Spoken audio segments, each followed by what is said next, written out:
we've been misled into thinking of as our government is actually a commercial corporation in the business of providing governmental services.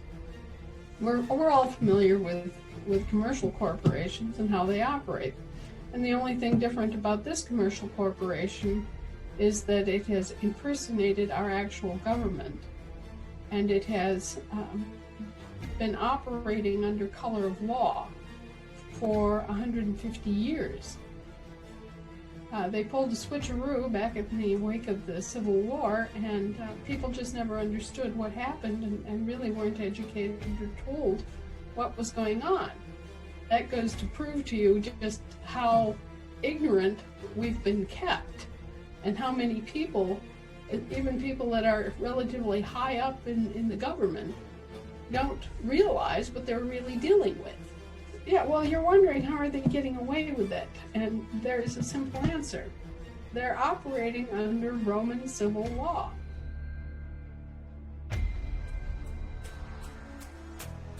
If you have not been looking at C60 as a means to significantly improve your health and your immunities, you should be. Here's why. First, a strong and healthy immune system is your body's first defense. And for those with a strong immune system, your body will adequately fight illnesses without medical intervention. Second, C60 is safe. As long as you're taking a high-quality C60 with no added fillers or solvents. Third, C60 is the best means of removing free radicals from your body that exist. It's at least 200 times better at this function than vitamin C and any other antioxidant. This is the magic. When you free up your body's resources from fighting free radicals, they then can focus their attention on healing. Every person has different needs, but the magic begins when your body can start to heal. So now it becomes clear you need the best free radical fighter that exists, and that is C60 with black seed oil and curcumin. Go to sarahwestall.com/shop and learn more about why this formula is so powerful. Also available by diffuser with ultra refined C60 oil to safely get directly into your lungs. It's also the best way to help your family pets by just being in the same room. Be sure to read the research and, of course, use the current coupons to save money when you buy. Patrons also receive a 10% discount. You can find that code at patreon.com/sarahwestall. Remember, keeping you and your family safe is the most important thing you can do. Welcome to Business Game Changers. I'm Sarah Westall. I have Anna Van Reitz coming back to the program, and she's going to explain how we can become Americans and not British subjects that she claims that we are. And we're going to talk about that. I don't know about you, but this election and the obvious fraud and the illegitimate presidency of Biden and the military dictatorship that he looks like he's doing right now, the occupation of Washington, D.C., the executives, he's done more executive orders than any president in U.S. history at this point, like way more than any other U.S. presidents. And this whole thing is just shocking. Watching the media lie and cover.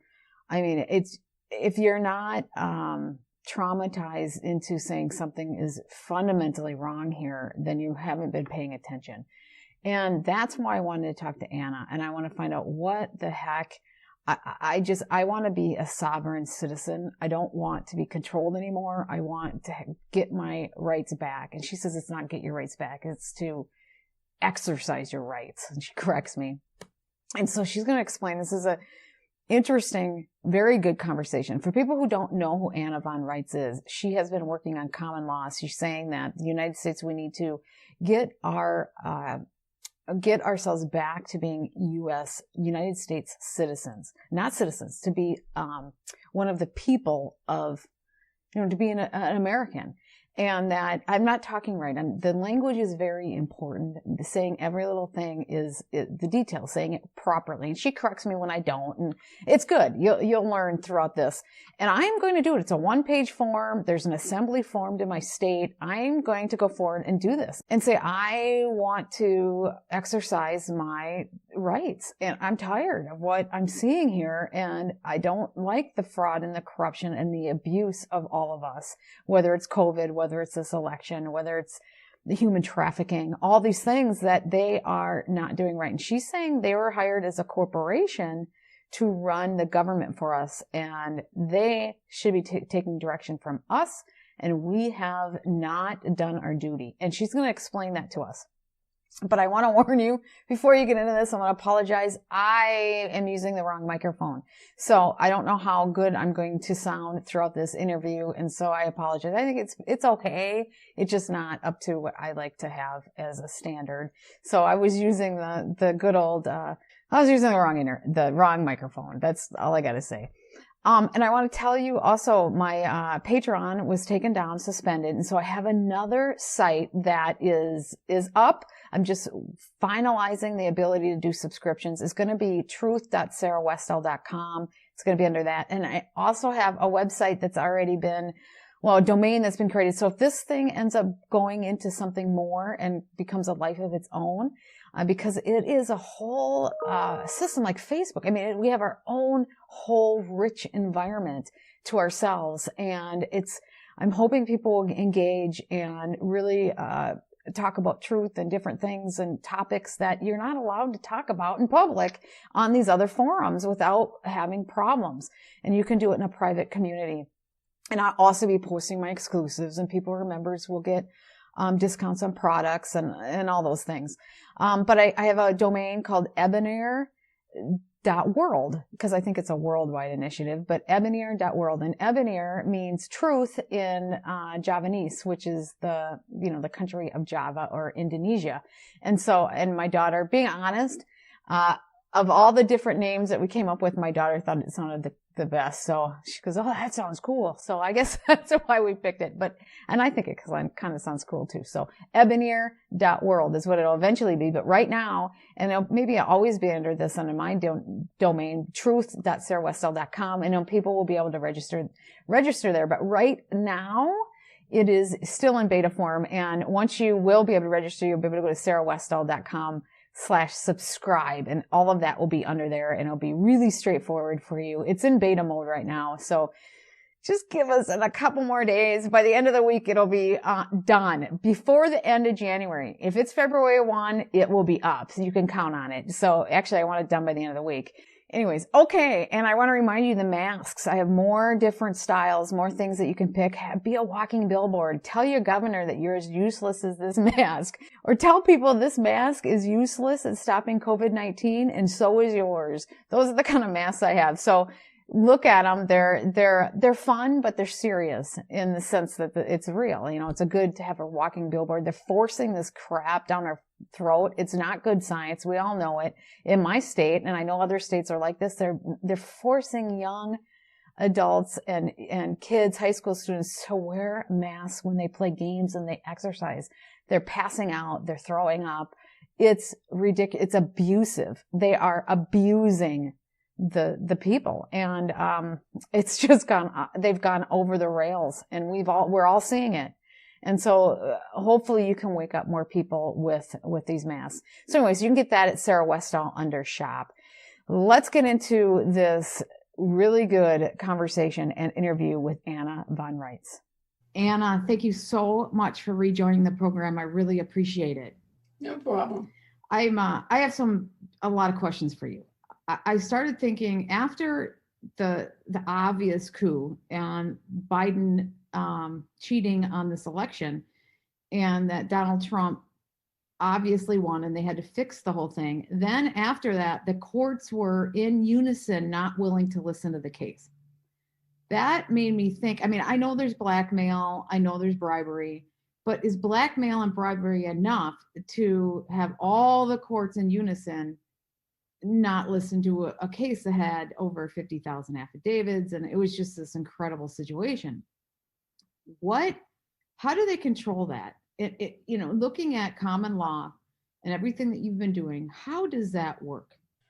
Well, basically, what we've been misled into thinking of as our government is actually a commercial corporation in the business of providing governmental services. And it is a privately owned and for-profit commercial corporation, like any commercial corporation, like GM or McDonald's or Dairy Queen. We're all familiar with commercial corporations and how they operate. And the only thing different about this commercial corporation is that it has impersonated our actual government, and it has been operating under color of law for 150 years. They pulled a switcheroo back in the wake of the Civil War, and people just never understood what happened and really weren't educated or told what was going on. And as a result, you've got this private foreign business enterprise acting as your government, and they are, of course, influenced by profit motives and many other things which are improper to a government. And as a result, we've been in a situation where these foreign entities, two of them, one that is primarily British influenced and one that is influenced by or actually run by the Holy Roman Empire, the municipal government, have been colluding with each other and alternately fighting with each other over the market share and the duties and the work to be done that they then get paid for by the American people. Is that what we're watching right now, is a fight over the ownership of a corporation? You're actually seeing two gigantic governmental services corporations at odds with each other because they have different jobs and different priorities. Essentially, too, the municipal corporation has become increasingly corrupt and criminal in its administration, whereas to some extent the territorial British-influenced organization has taken its duty more seriously because they're the military contractors. Okay, well, how did the court, what happens? Does a message come down through the ownership that this is how you need to decide on these cases when they're important cases? I mean, how does that work where they uniformly do something when it doesn't make sense to what they're supposed to be, the way they communicate what they're supposed to be doing? It's at odds with what they communicate. Okay, well, it depends upon the subject matter and jurisdiction of the court in any given situation. We think of the United States Supreme Court as being this monolithic, do-all, be-all, the 9 justices and their robes, and that this is where we go for our final arbitration of everything. But in fact, that isn't the way it works. And you may have seen the beginning to this was when all of these state attorney generals banded together at one time. I think there were 17 of them that were going to make application to the court in original jurisdiction to bring suits against the election fraud. And actually, the court could not hear that, and they could not bring that in original jurisdiction because as state-of-state organizations that are operated as franchises of a commercial corporation, they can't reach original jurisdiction.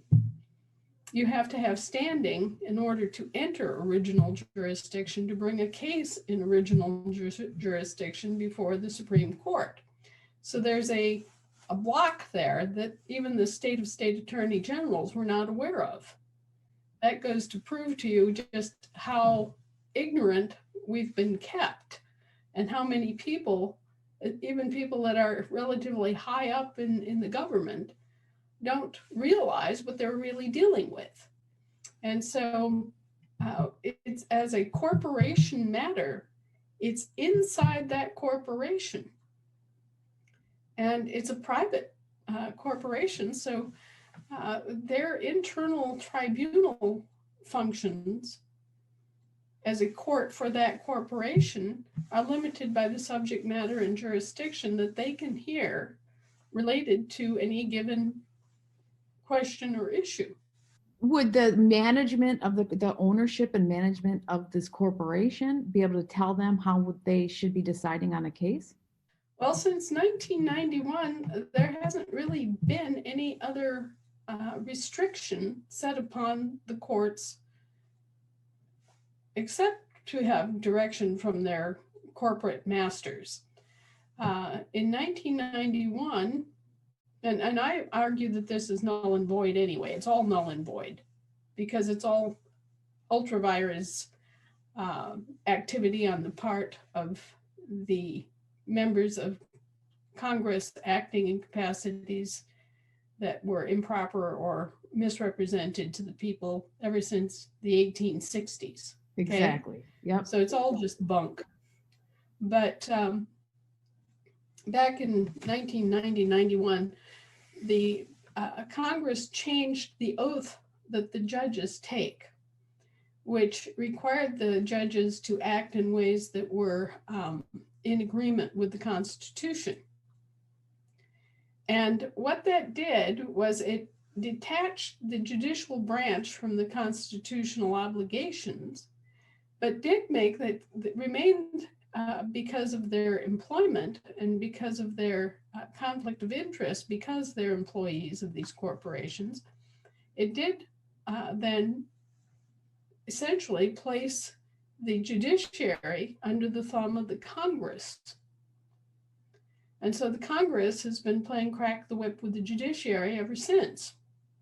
That in itself is a crucial issue because if the judges have no obligation to perform according to the Constitution, then anything that the corporate board of trustees that the Congress functions as in the municipal government tells them, that's what they carry out because it's considered just an in-house tribunal for the corporation. And that's why it didn't get anywhere. So right. And it's so obvious to people that there's something wrong, right? Now, what's going on with the two factions fighting then? You're saying that we have two corporations that are just not approving of each other. What is happening? And because everything seems very strange. And then we need to talk about China and how that fits in. Okay. Well, let's take a step back and bring everybody forward rapidly. At the end of the Civil War, our American federal subcontractor, which was supposed to do the bulk of the work and the oversight for the federal government, was rendered incapacitated. So it's been missing in action for 160 years. And that left the two remaining federal subcontractors, the territorial British government and the subcontractor, and the Holy Roman Empire municipal government subcontractor in charge of the federal government functions.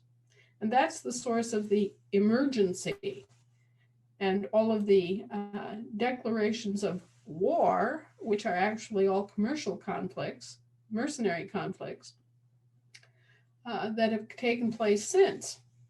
So these two foreign subcontractors are left, and oh, by the way, they fought each other in the Civil War, so they didn't like each other at all. The British territorial government was intent on collecting reparations from the municipal papist government, okay? But anyway, these two subcontractors that were left after the Civil War continued to fight each other and continued to collect money back and forth and everything for years until 1937, when they issued something called the Declaration of Interdependence of the Governments in the United States. And then they began colluding together to fleece us. Instead of fighting each other, they were fleecing us. And they set up this system where they identified us, misidentified all of us as either a territorial citizen or a municipal citizen, say. And then they put us in the middle and used us as the punching bag. But in 1870, they passed what's known as the Corporations Act. The municipal government did this.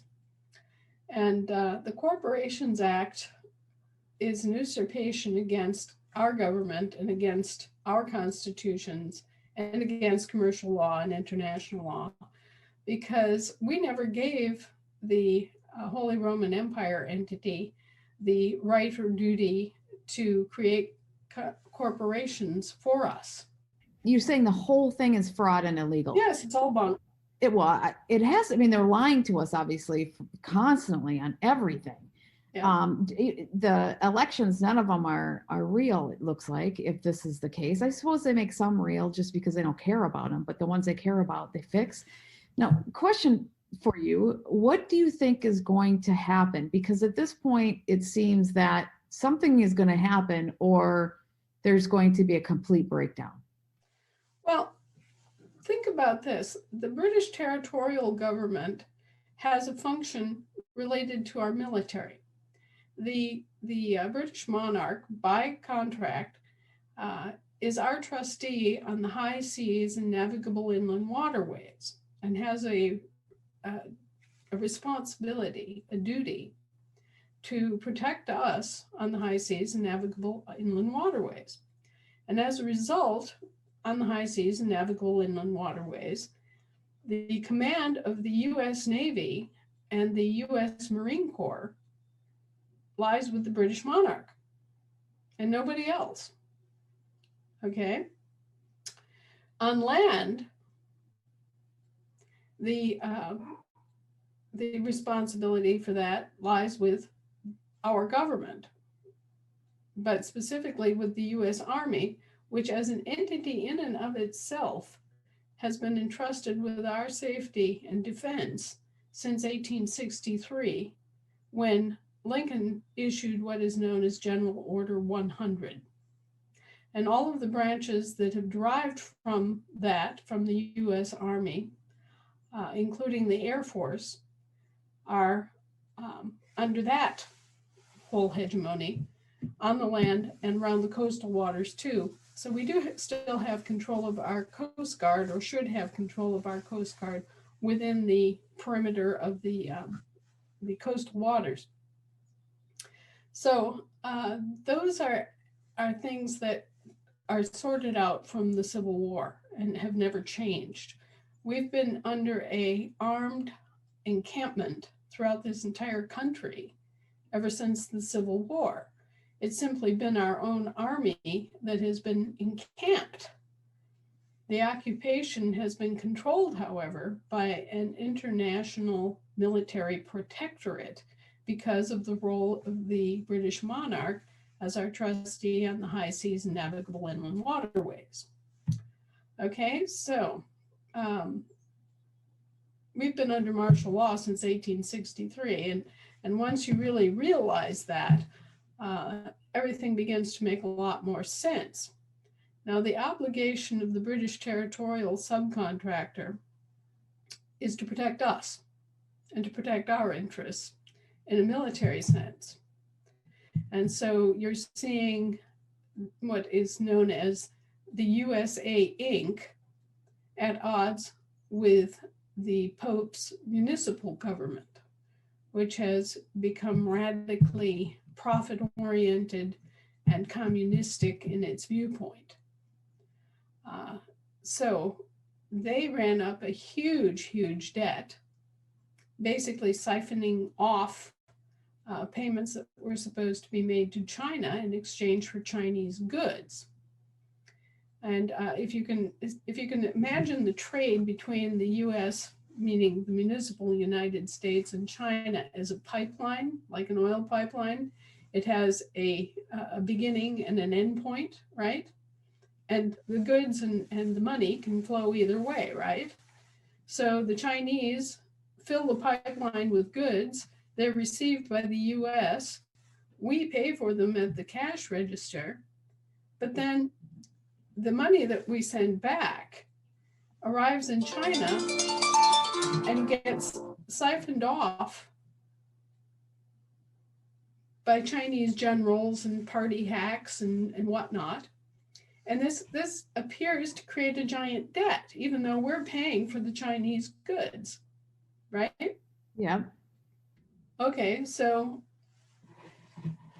both ends of the pipeline are siphoning money off of this trade. And they're building up this huge, huge debt. And it's all being addressed to us as if we're not paying. And we are. And so we're getting the And short end of the stick. So now what are we seeing then with this buildup of China and this communist takeover? You are seeing the members of the municipal Congress, which has nothing to do with us. I mean, we're talking about a municipal corporation that is under contract to provide us with specific services, but otherwise has nothing to do with us. We're seeing a commercial corporation which has been bankrupted and which is now trying to boot up a new front for itself, is trying to set up a new corporation, a new municipal corporation. And the Chinese have been invested in by this corporation for us. So they've taken money from us and invested it in China. And China now holds control of all the assets that were given to them as investments by this foolish Congress. So now, how do we fix this? Are you saying that, I know I've heard you in different shows and different things, that there's a move to fix this and that it's happening right now in a big way? Is that true? Is that happening? And will we see something?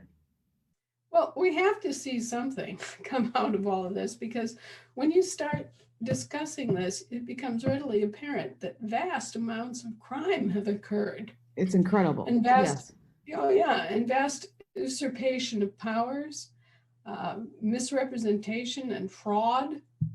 I mean, fraud on a scale that's unimaginable, and for a long time. Yeah, well, and then they add in the COVID stuff too, which is another whole layer of fraud and just incredible corruption. So, is there? Go ahead. There's a simple way of ending the whole COVID scam. All you have to do is outlaw their ability to make claims based on the injection of patented mRNA. If you take away their profit motive, they won't do it. I could see that. But who is going to take their profit margin away? This banana Congress that we have? I mean, who would even do it? The Americans would do it. But how? We would do it. How do we do it? We do it through our real country. And I mean, keep going. We do what we're supposed to do and what we know we're supposed to do, and that is self-govern. I don't know, what it is that, people have heard this all their lives. Yes, we're a self-governing nation. And yet every 4 years, they hand off their proxy to somebody else to govern them for them. Hello, when's the last time that you actually went to a public meeting and decided anything? Isn't it more like you go to a meeting and they take public commentary and then they do whatever they want to do? That's exactly what happens. The public has its own organizations and its own body that it makes the decisions and tells them what to do. They are our employees. They are supposed to be doing what we tell them to do, not us going to them and pleading for them to do what we want. Okay, so there's a difference.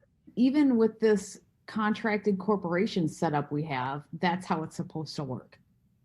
That's how it's supposed to work. But we have been unknowingly contracting in as if we were voluntarily subjecting ourselves to our employees. Okay, and so what we need to do is number one, declare ourselves properly as Americans, not Brits, not Holy Roman Catholic papists in the municipal government, not them. Just to stand up as, okay, we're Americans, we're here, we're self-governing, and we are populating our states of the Union, and we're operating our state governments, and we are calling our own congresses and our own body politic to decide these things. We have every right to do so. They're under contract to us. We're not, obligated to them. And so we have called the assemblies in every state. People have said, okay, well, I'm an American. I was born here. And they are operating their state assemblies. And we've already done some very important work. For example, all of the territorial states that have been formed under the Northwest Ordinance since the 1860s, including West Virginia, right in the middle of the Civil War, have been left as territorial states because there was nobody operating the actual government that was competent to enroll them as a land and soil jurisdiction state of the Union. There was nobody operating that jurisdiction, and as a result, they've remained territorial states all these years. And they haven't even known it. I mean, states like Utah and Idaho and Montana and, all the West Coast states except Oregon and California are all of those Western states have been territories. They've had a contract with the corporation to treat them as if they were states, but that's not the same as being a state. So one of the pieces of business that we already addressed since the assemblies have assembled is a roll call vote to enroll the Western states. And now, all of a sudden, the Western states are fully fledged states of the Union. How do we participate? You have that one form. I actually printed it out, and I would like to do it for myself. Once you fill it out, you have this one form to become a citizen, right? And what happens to you? Nothing happens. You fill it out, you register it with your state, and does anything change in your relationship with the corporation? Okay. What you're talking about is a declaration. And basically what it says is, I'm an American. I was born in Klamath Falls, Oregon, and on, July 18th, blah, blah. And I claim all of my inheritance as an American, and I claim all of my personal, all my private property, assets, and blah, blah, blah, blah, blah. It's only one page long. You sign it. Then you have two witnesses, people that know you well enough to know that you are the person that was referenced by the birth certificate, right? And you're essentially taking your identity and moving it from the international jurisdiction of the sea back to the international jurisdiction of the land belonging to your state.